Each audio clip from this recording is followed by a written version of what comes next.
Comment t'es pas tous et à toutes fans de cinéma, c'est Alexis et bienvenue dans la vidéo du débrief du palmarès de la cérémonie des Césars 2025 qui s'est tenue le soir du vendredi 28 février dernier. Alors oui, je sais, j'ai 2 mois de retard. Parce que j'ai voulu profiter de mes vacances et parce que j'avais un peu le moral à zéro pendant pas mal de temps, j'étais pas bien, j'avais envie de rien faire et c'est pour ça que je suis pas encore un peu dans le jus pour reprendre les vidéos. Ça va pas très fort en ce moment encore, donc on va y retourner petit à petit tranquillement. Juste ne vous attendez pas au retour des hebdo ciné pour l'instant, voilà, on va faire petit à petit. Bon alors juste pour vous remémorer les nommés, vous pouvez regarder la vidéo des prédictions qui est toujours disponible en fiche ou dans la description. Conclusion de la cérémonie, énormément de surprises, c'est la pire année niveau prédiction depuis que je fais ça. Il y a eu quelques catastrophes incompréhensibles, quelques moments de joie, mais bon sinon, pour la 50e cérémonie, quand même une cérémonie anniversaire, c'était franchement pas ouf hein. C'était très banal, très classique, très ressemblante aux autres années, ils avaient rien préparé de fou, c'est dommage. Dans l'ensemble, je pense qu'on est tous d'accord pour se dire que les blagues de Jean-Pascal Zadi c'était d'accord, c'était trop bien. Puis ensuite, Pio Marmaille et Raphaël Quenard sont arrivés avec leur truc, j'ai rien compris, c'était un bide monumental. En vrai, mes 2 moments préférés, c'est le discours de Gilles Pirret pour le meilleur film documentaire et son appel au milieu du cinéma à réagir aux situations politiques actuelles. Et ensuite, il y a eu tout le passage avec Franck Dubosc, avec son César de ceux qui n'ont jamais eu le César. Ça aussi, c'était un moment très drôle dans la soirée. Alors, c'était aussi très drôle parce que je me suis enquillé 2 tiers d'une bouteille de vin rouge à moi tout seul devant mon ordinateur. C'était vraiment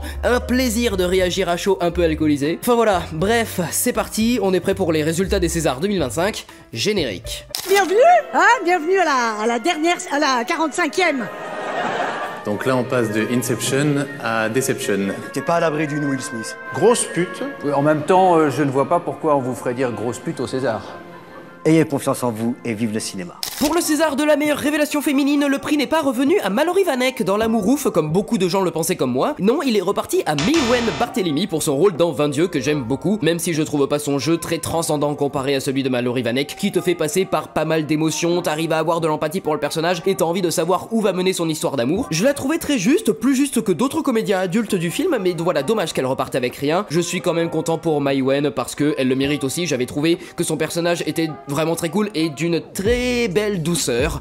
Voilà, il y a un truc qui se dégage chez elle, je suis content pour elle. Et évidemment, le César de la meilleure révélation masculine est reparti à Abou Sangaré dans l'histoire de Souleymane pour notre plus grand bonheur et pour le plus grand malheur des électeurs et des politiques de droite et d'extrême droite. Je n'ai pas encore vu le film, mais je ne doute pas de la puissance de son jeu dedans et j'espère qu'il pourra continuer à jouer au cinéma, même si il a eu une promesse d'embauche comme mécanicien, ce qui a pu lui permettre d'obtenir enfin un titre de séjour en France. Je suis très content pour lui. Nina Morris a remporté quant à elle le César de la meilleure actrice dans un second rôle dans l'histoire de Souleymane. Rip ma prédiction pour Catherine Fro dans Miséricorde. Alors comme je n'ai pas encore vu le film, je ne peux pas dire si son prix est mérité, mais j'ai entendu dire qu'elle apparaissait que très peu, donc c'est assez difficile de cerner la qualité de sa performance comparée aux autres actrices. Une surprise voilà, mais de toute façon j'étais sûr de rien dans cette catégorie. Alors oui, même si c'est encore une fois un mauvais pronostic, je suis très content que le César du meilleur acteur dans un second rôle soit reparti au GOAT Alain Chabat pour L'Amour ouf, voilà, plutôt qu'à Laurent Lafitte dans Le Comte de Monte Cristo. Ça se jouait entre deux et je suis très content du résultat. En plus il a fait son Alain Chabat quoi, son passage sur scène, il était très drôle et très fun,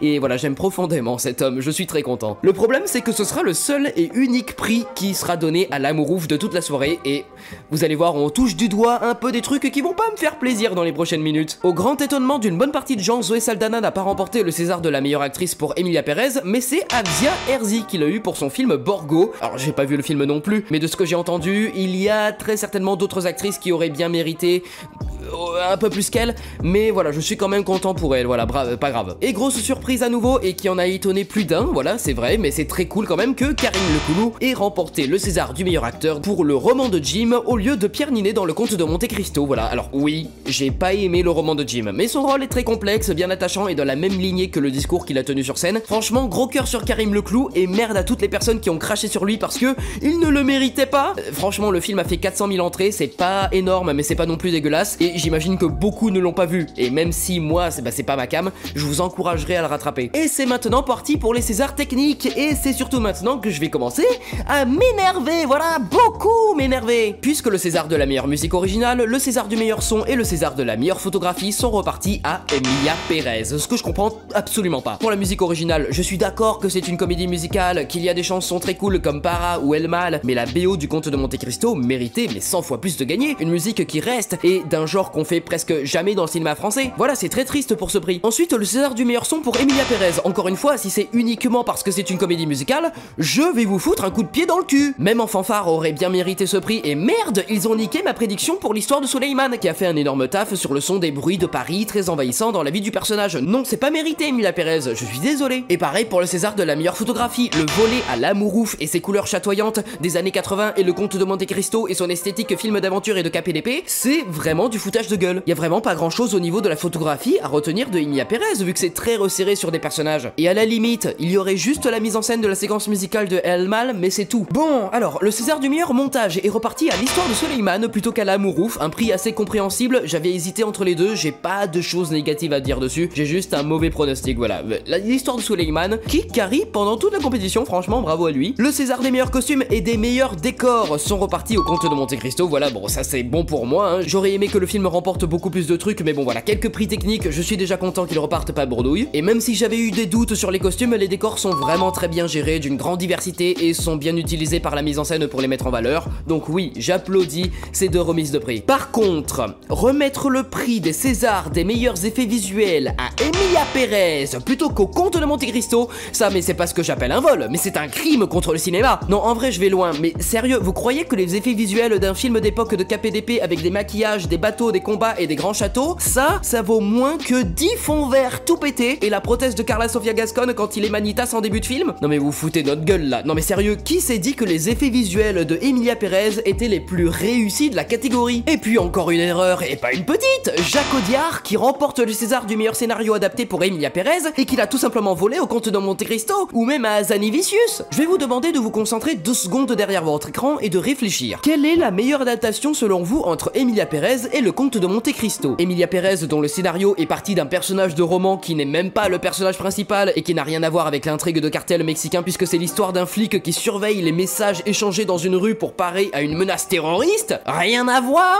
Ou le Comte de Monte Cristo, un roman d'Alexandre Dumas de plus de 700 pages paru en 1846 sur la quête vengeresse d'Edmond Dantès et blablabla, vous connaissez le film. Je refuse de croire qu'il n'y ait pas eu un petit boycott du Comte de Monte Cristo pour sa trop grande popularité auprès du public. Et en plus, si ton meilleur scénario adapté de l'année, c'est une histoire vue par beaucoup de gens comme transphobe, on a du souci à se faire. Mais bon, en vrai, ça représente bien la France en fait, voilà, décerner un prix à un truc transphobe plutôt qu'au pari de faire un truc original, ça c'est la France. Et de son côté, le scénario du meilleur scénario original est reparti à l'histoire de Suleiman, voilà, belle surprise, je suis assez content qu'il l'ait eu, même si, bon, bah j'avais mis mon billet sur Miséricorde, qui n'a donc absolument rien gagné de la cérémonie. Évidemment, le César du meilleur film d'animation est reparti à Flo, voilà, quel bonheur de voir ce film récompensé, et il va pas s'arrêter là puisqu'on va en reparler aussi dans la vidéo des Oscars. Dommage pour Dahomey pour le César du meilleur film documentaire, mais c'est La Ferme des Bertrand qui l'a remporté, voilà. Je connais rien du film, donc je peux pas vous donner un avis clair si c'est mérité ou non. Bravo quand même pour le discours du réalisateur. Par contre, ce qui est mérité à 100%, c'est la victoire de La Zone d'intérêt pour le César du meilleur film étranger, alors que j'avais décidé de croire en la victoire de The Substance. Pas grave, il aura sa revanche aux Oscars, mais oui, La Zone d'intérêt, très bon film, mais je le considère pas au rang de chef-d'œuvre comme beaucoup le disent sur les réseaux sociaux. Je suis quand même ravi qu'il ait chopé le César. 20 Dieu est reparti aussi avec le César du meilleur premier film. Voilà, c'était un peu le seul film qui se démarquait dans la catégorie, qui avait fait pas mal de bruit et qui était quand même très réussi. Voilà, très heureux de le voir remporter ce César. Beaucoup moins heureux par contre pour la défaite de Gilles Lelouch pour le César de la meilleure réalisation et qui le perd face à Jacques Audiard. Oui, sérieusement?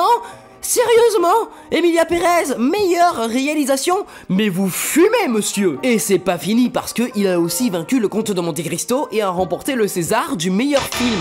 Emilia Pérez, meilleur film. Sans déconner, c'est du vol de compète, c'est complètement fou, mais putain, il a remporté 7 Césars. Et de son côté, l'amour ouf, lui, il n'a rien eu à part le prix de Alain Chabat. Ah! Bref, c'est donc avec un total de 16 fautes sur 21 catégories que la cérémonie s'est terminée aux alentours de minuit avec 2 tiers d'une bouteille de vin dans le gosier et une sérieuse envie de taper sur beaucoup de monde, voilà. C'est ma pire année depuis que je fais les prédictions des Césars, je n'ai fait que 5 bons pronostics, c'est fou, voilà, c'est fou. Bah écoutez, au moins je peux pas faire pire les prochaines années, pas vrai? Et voilà, c'est la fin de cette vidéo, j'espère qu'elle vous aura plu, si c'est le cas, bien vous savez quoi faire, vous pouvez la liker, la commenter, la partager autour de vous, et n'oubliez pas aussi de vous abonner pour être au courant de mes futures vidéos, et suivez-moi sur les réseaux sociaux, tous les liens sont en description, mais je vous conseille surtout de venir sur Instagram, X, Sens Critique et Letterboxd. On va se donner rendez-vous dans 2 jours pour la vidéo débrief du palmarès des Oscars 2025, et à très vite pour parler à nouveau de cinéma. C'est une fin de tournage, coupé. Arrêtez, Jean, c'est fini. On chante, on danse, on cherche, on s'embrasse, on rentre à la maison, elle est pas belle la vie. Fin. Ok, bonne nuit. Ah, j'espère que ça va pas durer longtemps, je vais être en retard, moi. Mais c'est pas possible, ça, j'ai pas envie de participer. Et puis en plus, je sens que ce soir, je vais conclure. Restez à l'écoute.